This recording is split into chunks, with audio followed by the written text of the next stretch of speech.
Friends, welcome to the 14th episode of the series Bird Watching Aquatic Birds. Cotton pygmy goose is a very small freshwater duck. It's a duck rather than a goose.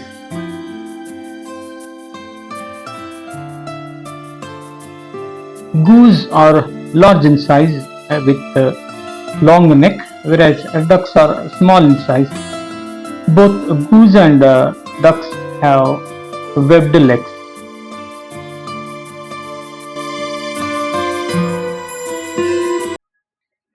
There are about 15 to 20 commonly occurring wild water ducks, such as lesser visiting Indian spotbill, gargani, and cotton pygmy is one among them.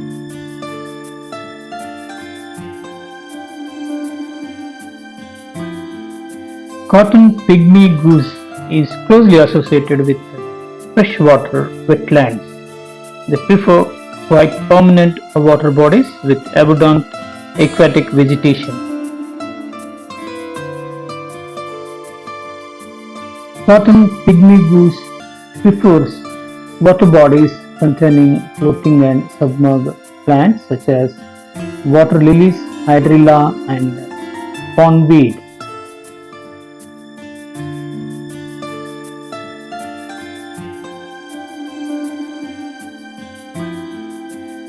Cotton pygmy goose shows clear sexual dimorphism, which means the male and female have different plumage.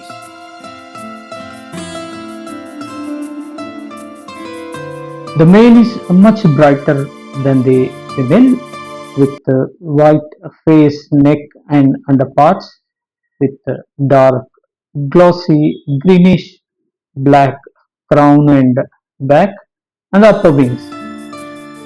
A dark collar occurs around lower neck and breast.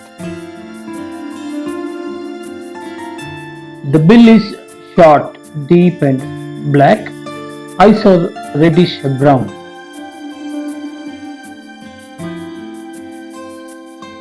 Whereas female bird is much less striking with a dark eye strip.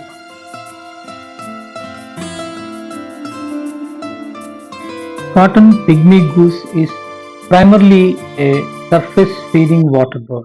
It usually feeds while swimming rather than diving into the water. Its diet includes aquatic vegetation such as shoots, leaves, seeds, and other parts of floating and submerged plants.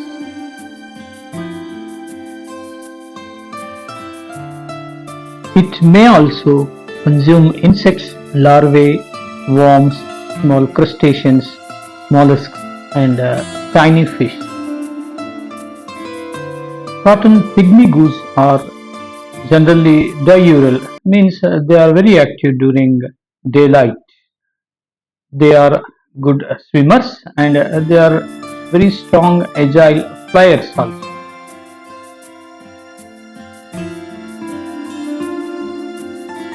Breeding season occurs during monsoon and the nesting period starts from July to September.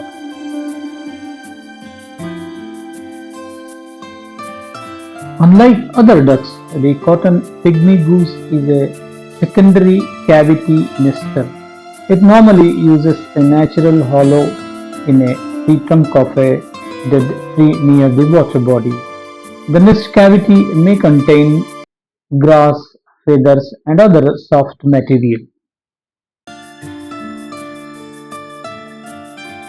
A female bird lays 6 to 12 creamy ivory white eggs, and the female performs the incubation for about 3 weeks.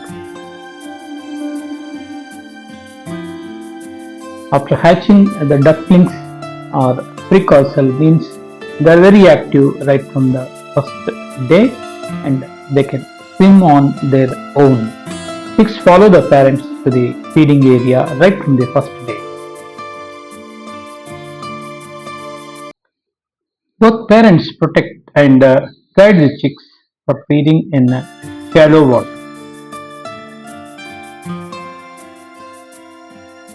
The International Union for Conservation of Nature has categorizes cotton pygmy goose as least concerned in red list conservation status.